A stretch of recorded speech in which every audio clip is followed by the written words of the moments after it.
Welcome to Nazno vibes. కాకరకాయ fry ఎలా చేయాలో ఈ వీడియోలో చూపిస్తాను. ఈ పొడి వేయడం వల్ల చాలా టేస్ట్ వస్తుంది. వీడియోని స్కిప్ చేయకుండా చూడండి. ముందుగా అయితే కాకరకాయని ఇలా లైట్గా లేయర్ని తీసుకొని కట్ చేసుకొని పక్కన పెట్టుకోండి. లైట్గా ఇలా తీసుకొని రౌండ్ షేప్లో కట్ చేసి పక్కన పెట్టుకోండి. ఇప్పుడైతే ఒక బౌల్లో ఉప్పు, పసుపు వేసి దీన్ని బాగా కలిపి మూత పెట్టి ఒక హాఫ్ అన్ అవర్ వరకు నాననివ్వండి. ఆ తర్వాత అయితే ఇలా గట్టిగా పిండుకుంటే నీళ్ళు అన్నీ వస్తాయి. దీనివల్ల చేదు అనేది కాస్త తగ్గుతుంది, ఎక్కువ కాదు, లైట్గా తగ్గుతుంది చేదు.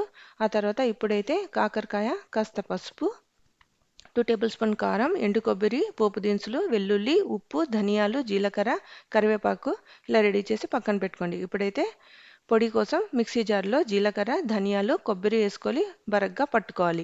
ఆ తర్వాత వెల్లుల్లి వేసుకోవాలి. ముందుగా వెల్లుల్లి వేసుకోకూడదు. ఆ తర్వాత కారం, వెల్లుల్లి వేసుకొని జస్ట్ ఒక్కసారి తిప్పండి చాలు.